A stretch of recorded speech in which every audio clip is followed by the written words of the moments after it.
Hello viewer, আসসালামু আলাইকুম। আজকে যে বিষয়টি আলোচনা করব এটা আমি ২০০৩ সালে তাজকিরাতুল আউলিয়া গ্রন্থে পড়েছিলাম। আজকে সেই বিষয়ে কথা বলবো। সঙ্গে আছেন প্রভাষক ইফতেখার আহমেদ রতন। একজন ধার্মিক ব্যক্তি ছিলেন যার লক্ষ্য ছিল মহান আল্লাহ তাআলার নৈকট্য অর্জন করা, যিনি আধ্যাত্মিক চর্চা করতেন, আধ্যাত্মিকতা নিয়ে গবেষণা করতেন, দিন রাত মহান আল্লাহ তাআলার ইবাদত করতেন। খারাপ কাজ তো প্রশ্নই আসে না। অনেক টাকা পয়সার মালিক ছিলেন, সাধনা করছেন, জ্ঞানী ব্যক্তি, আধ্যাত্মিক শাস্ত্রে অসাধারণ দখল। উনি সাধনা করছেন বহু বছর, কিন্তু কোনো লক্ষ্যে পৌঁছাতে পারছেন না। আবার নিজের মধ্যে কোথাও কোনো ভুল আছে কিনা সেই ভুলটাও ডিসকভার করতে পারছেন না। তো যাই হোক, ওনার মনের মধ্যে খটকা, আমি তো সবই ঠিকঠাক করছি, আমার দুনিয়ার লোভ নেই, আমি মহান আল্লাহ তাআলার ইবাদত করি, সবসময় তাকে পাবার জন্য চেষ্টা করছি, বাট আমি কেন তার নৈকট্য অর্জন করতে পারছি না? বহু বছর হয়ে গেল। আমি মহান আল্লাহ তাআলার নৈকট্য অর্জন করার যে স্বাদ, যে আস্বাদন, সেটা আমি পাচ্ছি না। আমার কাছে মনে হচ্ছে আমি কী যেন একটা ভুল করেছি। যাই হোক, তিনি কী করলেন, তিনি তার পীর সাহেবের কাছে গেলেন। পীর সাহেব উনি খুব একজন কামেল ওলিয়াল্লাহ ছিলেন। ওনার কাছে গেলেন, যে তার সমস্ত ঘটনাকে উনি বললেন। তো পীর সাহেব বললেন, দেখো, তোমার সব কিছু ঠিক আছে, তুমি একটা কাজ করো, তুমি তোমার যে অর্থ সম্পদ আছে, এটা এর উপর কোনো ভরসা করা যাবে না। তুমি মহান আল্লাহ তাআলার উপর ভরসা করে তুমি তোমার সম্পদগুলোকে মানুষের কল্যাণে দান করে দাও। কোনো কিছু রাখা যাবে না, শুধু মহান আল্লাহ তাআলার উপর ভরসা করবে, সব কিছু মানুষের কল্যাণে দান করে দাও। যারা গরিব আত্মীয়স্বজন আছে, যারা গরিব প্রতিবেশী আছে, অসুখে আক্রান্ত, রোগে আক্রান্ত, চিকিৎসা করতে পারছে না, এতিম, এই ধরনের লোকদেরকে তুমি টাকা পয়সা, এই সম্পদগুলো দান করে দাও। আর যেহেতু তোমার বয়স কম, তুমি ইয়াং আছো, তুমি আল্লাহর উপর নিজেকে ছেড়ে দাও, আল্লাহ তোমার ফায়সালা করবেন। লোকটি পীর সাহেবের কথা মোতাবেক তার সম্পদগুলোকে ঠিক জায়গা মতো তিনি দান করলেন। যারা পাবার যোগ্য, অসহায়, এতিম, অসুস্থ, এই ধরনের ব্যক্তিকে উনি টাকা পয়সা দিয়ে দিলেন। এইবার তিনি চিন্তা করলেন, যাক, হয়তো এটা আমার জীবনে একটা বাধা ছিল, এই বাধার কারণে হয়তো আমি মহান আল্লাহ তাআলার নৈকট্য অর্জন করতে পারিনি। যাই হোক, এখন আমার আর কোনো বাধা নেই। এবার তিনি খুব আনন্দের সাথে নিজেকে আরও কঠিন সাধনায় মগ্ন রাখলেন। ১ মাস, ২ মাস, ৬ মাস, ১ বছর, ২ বছর, ৫ বছর, ৮ বছর, ১০ বছর হয়ে গেল, বাট কোনো কাজ হচ্ছে না। এখন তার মধ্যে একটা ফ্রাস্ট্রেশন দেখা দিচ্ছে। তিনি আবার পীর সাহেবের কাছে আসলেন।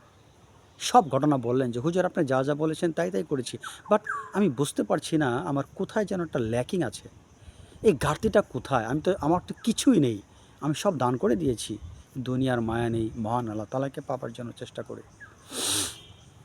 পীর সাহেব তখন কিছু সময়ের জন্য চুপচাপ রইলেন। তারপর কিছু সময় পরে তিনি একটু মুচকি এসে বললেন, তুমি তোমার ঘরে ২ টা পাখি পোষো, রাইট? ভক্ত বলেন, জি হুজুর, আমার বাসায় ২ টা পাখি আছে। উনি বললেন, এই পাখি দুটোকে তুমি ভালোবাসো, রাইট? ভক্ত বললেন, হ্যাঁ, আমি পাখি দুটোকে ভালোবাসি। পীর সাহেব বললেন, এই পাখি দুটোর ভালোবাসায় তোমার জন্য এখন মহান আল্লাহ তাআলার নৈকট্য অর্জনের সবচাইতে বড় বাধা। উনি অবাক হয়ে গেলেন, ভক্ত অবাক হয়ে গেলেন। উনি তখন পীর সাহেবকে বললেন, দয়া করে একটু ব্যাখ্যা করুন, পাখিকে ভালোবাসি তাতে কী সমস্যা? পীর সাহেব বললেন, দেখো, মহান আল্লাহ তাআলাকে ভালোবাসতে হলে ফার্স্ট অফ অল তোমার হৃদয়টাকে পরিপূর্ণরূপে ফাঁকা করতে হবে। এক্কেবারে ফাঁকা করতে হবে। দুনিয়ার কোনো কিছু, দুনিয়ার কোনো ব্যক্তি, বস্তু, প্রাণী, কোনো কিছুর প্রতি ভালোবাসা রাখা যাবে না। পুরোপুরি ফাঁকা করতে হবে। ফাঁকা করা হচ্ছে তোমার দায়িত্ব। আল্লাহ পাককে ভালোবাসা তোমার দায়িত্ব নয়। যত তুমি ফাঁকা করবে, মহান আল্লাহ তাআলার ভালোবাসা তত ঢুকবে। এক্কেবারে পরিপূর্ণরূপে ফাঁকা না হলে পরে এখানে আল্লাহ পাকের পারফেক্ট ভালোবাসাটা ঢুকে না। তিনি কিন্তু সরে আসেন। অর্থাৎ তিনি চান ওই হৃদয়টাকে, যে হৃদয়টা পরিপূর্ণরূপে অন্য কোনো ভালোবাসা থেকে 100% মুক্ত।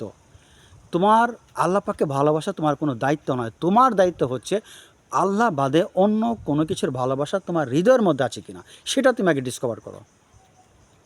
আমি যেটা দেখলাম, পীর সাহেব তখন বললেন, আমি যেটা দেখলাম, তোমার সব ঠিক আছে, শুধু একটা জিনিসের প্রতি তোমার ভালোবাসা, সেটা হচ্ছে পাখিগুলোকে। তুমি পাখিগুলোকে বনে ছেড়ে দাও, তাহলে পৃথিবীর কোনো জিনিস, কোনো ব্যক্তি, কোনো বস্তুর প্রতি তোমার কোনো ভালোবাসা থাকবে না। দেখবে তুমি খুব সহজেই মহান আল্লাহ তাআলার নৈকট্য অর্জন করেছো। কারণ আল্লাহ পাক ওই হৃদয়কে চান, যে হৃদয় শুধুমাত্র তার জন্য, অন্য কারোর জন্য নয়। ভক্ত তাৎক্ষণিক বাসায় গিয়ে পাখিগুলোকে বনে ছেড়ে দিলেন, ধ্যানে মগ্ন হলেন। বেশি দিন নয়, মাত্র 1 সপ্তাহের মধ্যে তিনি আত্মশুদ্ধি অর্জন করে তিনি নিজের আত্মপরিচয় অর্জন করলেন। পীর সাহেবের কাছে গেলেন। পীর সাহেব বললেন, এখন কি অবস্থা? ভক্ত বললেন, হুজুর, আমি মহান আল্লাহ তাআলার নৈকট্য অর্জন করতে পেরেছি। পীর সাহেব বললেন, এখন তোমার দৃষ্টিভঙ্গিটা কেমন? ভক্ত বললেন, হুজুর, আমি যেখানে তাকাই সেখানে আমি তাকেই দেখতে পাই। এমন কোনো জায়গা নেই যেখানে তিনি নেই। যেই বিষয়টা আমার আগে ছিল না, এখন আমি বুঝতে পারছি এই পৃথিবীর যেখানে আমি তাকাই সেখানেই মহান আল্লাহ তাআলা বিরাজমান। যেটা আমি আগে কখনো দেখিনি, এখন আমি সব কিছু আমার কাছে পরিষ্কার। আমাকে আলাদা করে মহান আল্লাহ তাআলার স্মরণ করতে হয় না। আমি যেখানে তাকাই সেখানে তাকে দেখতে পাই। আমি গাছপালা, পশু পাখি সব জায়গায় আমি মহান আল্লাহ তাআলাকে দেখতে পাচ্ছি। আমি আপনার মধ্যে মহান আল্লাহ তাআলাকে দেখতে পাচ্ছি। আমি নিজের মধ্যে তাকে দেখতে পাচ্ছি। আমার কাছে মনে হয় পুরো জগতে একটা সত্তায় বিরাজমান, শুধু তিনি। আর সব কিছু আমার কাছে মনে হয় সত্তাহীন, যার কোনো অস্তিত্ব নেই। পীর সাহেব হেসে বললেন, তুমি এতক্ষণে মারেফত অর্জন করেছ।